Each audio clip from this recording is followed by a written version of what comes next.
നടക്കില്ലെന്ന് തോന്നുന്ന ഒന്നാണ് ഉടൻ നടക്കാൻ പോകുന്നത്. ഇതൊരു ജ്യോതിഷീയ ദൃക്കോണമാകാം, പ്രത്യേകിച്ച് ചില ഗ്രഹസ്ഥിതികളും ദശാബലങ്ങളും മാറ്റമുണ്ടാകുമ്പോൾ ജീവിതത്തിൽ അപ്രതീക്ഷിതമായ മുന്നേറ്റങ്ങൾ സംഭവിക്കാറുണ്ട്. കേരള ജ്യോതിഷത്തിൽ ഇതുമായി ബന്ധിപ്പിക്കാവുന്ന ചില പ്രധാന ഘടകങ്ങൾ ഇവയാണ്.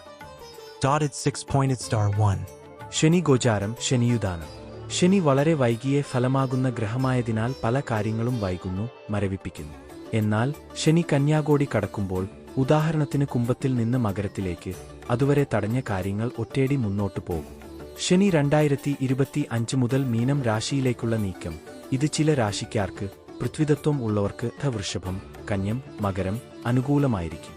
പഴയ ബന്ധങ്ങൾ, തൊഴിൽ, കേസുകൾ, വിൽപ്പന ഇടപാടുകൾ തുടങ്ങിയവയിൽ തടസ്സങ്ങൾ നീങ്ങി നടക്കില്ല എന്നു തോന്നിയ കാര്യങ്ങൾ നടക്കും. ഗുരു ഗോചാരം, ഗുരുരക്ഷ. ഗുരു, വ്യാഴം ഒരാൾക്ക് ദൈവസഹായം, വിധിമോചനം, വിവാഹയോഗം, ധനപ്രവാഹം എന്നിവ നൽകുന്നു. 2025 ഗുരു മിഥുനത്തിലേക്ക് നീങ്ങുമ്പോൾ ചില രാശികൾക്കാണ് ഏറ്റവും വലിയ പ്രയോജനം. കടകം, തുലാം, ധനു. ശമ്പളം കിട്ടിയില്ലെന്ന് കരുതി രാജിവെച്ചു, പക്ഷേ അടുത്ത ദിവസം തന്നെ പുതിയ ജോലി ലഭിച്ചു പോലെയുള്ള സംഭവങ്ങൾ ഗുരുഗോചാര ഫലമായിരിക്കും. ദശാ ഭൗമ്യോ ഫലങ്ങൾ, വിംശോത്തരി ദശാ അനുഭവങ്ങൾ. നമ്മുടെ വ്യക്തിഗത ജാതകത്തിൽ പ്രവർത്തിക്കുന്ന മഹാദശയും അനുദശയും വലിയ മാറ്റങ്ങൾ ആകാം.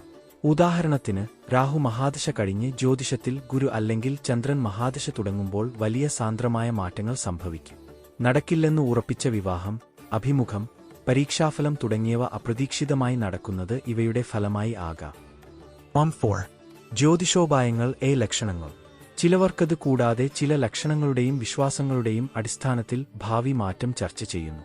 ശ്രീകൃഷ്ണയെ കണ്ട് കനിഞ്ഞ് പ്രാർത്ഥിച്ചുകൊണ്ടിരിക്കുന്ന സ്വപ്നം, ആഞ്ജനേയം ദർശിക്കുന്ന സ്വപ്നം, മുല്ലപ്പൂവിന്റെ സുഗന്ധം നേരെ അനുഭവപ്പെടുന്നത്. ഇവയ്ക്കെല്ലാം വിശ്വാസം ഉള്ളവർക്ക് പോസിറ്റീവ് ഫലസൂചനകളാണ്. ഉദാഹരണങ്ങൾ: വിവാഹം, 7 വർഷമായി നിലനിർത്തിയ ആലോചനയില്ലാത്ത വിവാഹം ഒരാഘോഷമാകുന്നയും. ജോലി, എഴുത്ത് പരീക്ഷയിൽ പരാജയപ്പെട്ടാൽ പിന്നെ അവസരമില്ല എന്നു കരുതി പിന്നീടുള്ള ദിവസം തന്നെ മറ്റൊരു കോളിൽ തിരഞ്ഞെടുപ്പ്. ബിസിനസ്, നഷ്ടത്തിലായ ബിസിനസ്സിൽ കൃത്യമായ സമയത്ത് വലിയ ഓർഡർ കിട്ടി തിരിച്ചുവരവ്. ഈ സമയം ഏതൊക്കെ രാശിക്കാർക്ക് കൂടിയതാണ്? 20-25 ജൂൺ ഡിസംബർ. രാശി നടക്കില്ലാത്തത് നടക്കാൻ സാധ്യത ഉള്ളത്. മിഥുനം, ധനനഷ്ടം മാറി അവസരം വരും. കർക്കിടകം, വീടിന്റെ പ്രശ്നങ്ങൾ തീരും. തുലാം, കുടിഞ്ഞ ബന്ധങ്ങൾ പുനഃസ്ഥാപനം. ധനു, ജോലിയോ വിദേശ യാത്രാ അവസരങ്ങൾ. മീനം, വിവാഹം അല്ലെങ്കിൽ കുടുംബത്തിൽ സന്തോഷം. ഉപസംഹാരം: നടക്കില്ല എന്ന് ഉറപ്പിച്ച ഒന്നാണ് നടക്കുന്നത് എന്നത് നമ്മുടെ ജീവിതത്തിലെ ടേണിംഗ് പോയിന്റ് ആകാൻ സാധ്യതയുള്ള ഗുരു ശനി ദശഫലം യോജിച്ച നക്ഷത്രഫലങ്ങൾ കൊണ്ടായിരിക്കും. ജാതകമനുസരിച്ച് കൂടുതൽ വ്യക്തത വരുത്താനാകും.